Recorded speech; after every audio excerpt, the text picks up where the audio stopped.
जब भी continuous tense आएगा तो उसका पहचान में रहा, रही, रहे आएगा। अब रहा है, रहा था या रहा होगा, तो हम आपको बताए हैं प्रेजेंट पास्ट फ्यूचर में कि है आना माने प्रेजेंट होगा, था आएगा तो पास्ट होगा, और गा गी गे आएगा तो फ्यूचर, मेन लाइन में माने प्रेजेंट पास्ट फ्यूचर में। लेकिन जब हम कंटिन्यूअस में जाएंगे तो रहा के साथ है आएगा, तो रहा है, रही है, रहे हैं तो प्रेजेंट का कंटिन्यूअस होगा। रहा था, रही थी, रहे थे तो पास्ट का कंटिन्यूअस होगा, और रहा होगा, रही होगी, रहे होंगे होगा तो फ्यूचर का कंटिन्यूअस। जितने एग्जाम्पल आपको बोर्ड पे दिख रहे हैं सभी के लास्ट में आया है गा, गे, गे, गी, मतलब गा गी गे आया है, no doubt future tense, no doubt future tense. उसके पहले रहा, रही, रहे आया, नो डाउट कंटिन्यूअस टेंस, दोनों मिला के क्या बना फ्यूचर कंटिन्यूअस टेंस। तो हिंदी लिखे हुए वाक्य में टेंस पहचानने के लिए हम लोग क्या करेंगे, रहा होगा, रही होगी, रहे होंगे। इंग्लिश में अगर पहचानना है, कोई सेंटेंस इंग्लिश में लिखा है तो उसका हेल्पिंग वर्ब और मेन वर्ब पकड़ते हैं। क्या पकड़ेंगे, हेल्पिंग और मेन वर्ब। आप देख रहे हैं रूल में क्या लिखा हुआ है, सब्जेक्ट के बाद क्या लिखा है, विल बी, विल बी लिखा है, यस सर। उसके बाद वर्ब में आईएनजी, और उसके बाद ये बताएगा फ्यूचर और ये बताएगा कंटिन्यूअस। कंटिन्यूअस में आईएनजी लगता है, प्रेजेंट कंटिन्यूअस में इज मार के साथ वर्ब में आईएनजी, पास्ट कंटिन्यूअस में वाज वर्ब के साथ आईएनजी, फ्यूचर कंटिन्यूअस में विल बी शैल बी के साथ आईएनजी। आप कह रहे हैं कि हम लोग अगले वर्ष बेतिया में रह रहे होंगे, कौन रह रहा होगा, तो हम लोग का मीनिंग क्या लिखेंगे, और वी के साथ क्या लगेगा, रहना, रहने का मीनिंग लिव, रहने का मीनिंग लिव। आपको बताया गया किसी भी शब्द के आखिरी में ई आया हो, वर्ब के आखिरी में ई आया हो और आईएनजी जोड़ना हो तो क्या बोलते हैं, ई को हटा देते, ई को हटा देते, क्योंकि ई और आई दोनों लड़ाई कर लेते हैं और उसमें आई जीत जाता है, इसलिए क्या बन जाएगा, आई। तो we shall be living in Bettiah हो जाएगा। बेतिया का स्पेलिंग विशेष रूप से ध्यान देंगे, बेतिया लिखते हैं, अगले वर्ष, अगला होता है नेक्स्ट, तो next year, next year, next year, next year का मतलब अगले वर्ष, और लास्ट ईयर माने पिछले वर्ष, लास्ट माने पिछला। अच्छा कुछ लोग पहले इन द रहेगा, राइट ना, हमेशा इन द रहता था इसलिए आपको लग रहा है कि द रहेगा, लेकिन जब भी कोई जगह हो, क्या हो, जगह का नाम हो, शहर का नाम हो, गांव का नाम हो, ठीक, उसको प्रॉपर नाम कहते हैं। शहर गांव के नाम के पहले द नहीं लगता, समझ गए। बेतिया वो शहर का नाम है, सेनवरिया वो शहर का नाम है गांव का, पटना एक शहर का नाम है, उसके आगे द नहीं लगेगा, समझ गए। दूसरा कोई जगह होगा, शहर गांव नहीं, शहर गांव को छोड़ के स्कूल वो जगह ही है, बागीचा, पार्क, तो द लगेगा।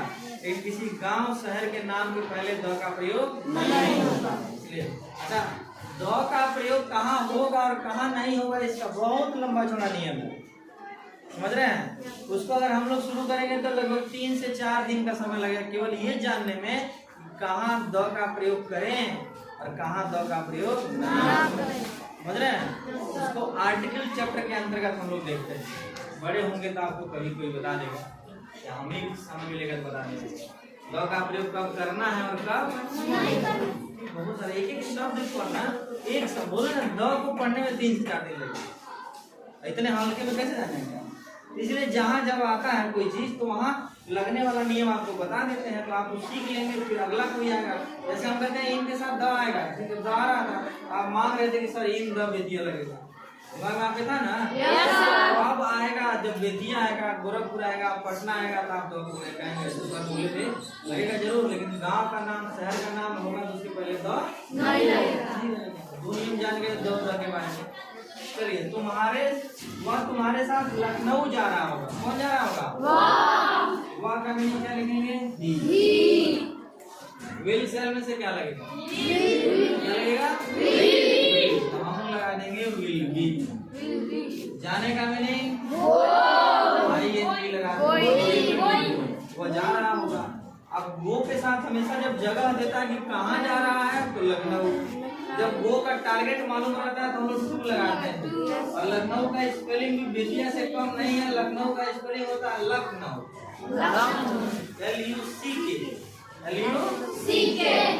नहीं तो ल का मीनिंग आप KH लिख देंगे तो गलत हो जाएगा, ल का मीनिंग LAKH लिख देंगे तो गलत। लखनऊ इसलिए बोले तुम्हारे साथ जब भी आएगा साथ, इसका तरह पापा के साथ बाजार गए, मम्मी के साथ मामा घर गए, के साथ क्या आ गया के साथ।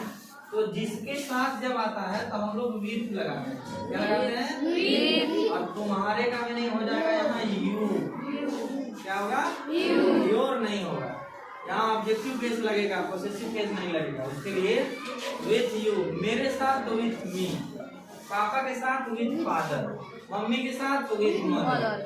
समझ गए।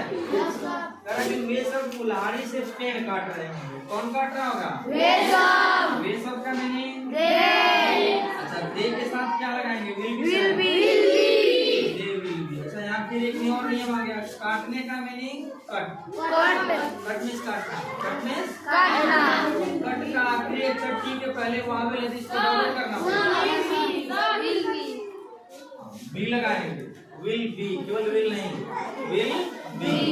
कट में क्या लगा देंगे ING। तो ING जोड़ते समय वो नियम ध्यान देना है, कौन सा आखिरी अक्षर को डबल करने वाला। क्यों डबल हुआ है, क्योंकि उसके पहले वावेल आया, उसके पहले वावेल आया। Cutting tree, cutting tree.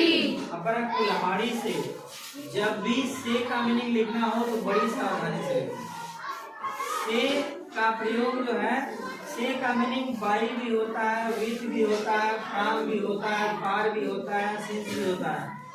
जब बात आए किसी हथियार का, इसका कुल्हाड़ी है, आरी है, बंदूक है, ठीक, ये तो हथियार के रूप में है, तो उसके साथ हम लोग विथ लगाते हैं, क्या लगाएंगे यहाँ विथ लगेगा। से का मीनिंग विथ, कुल्हाड़ी का मीनिंग एक्स माने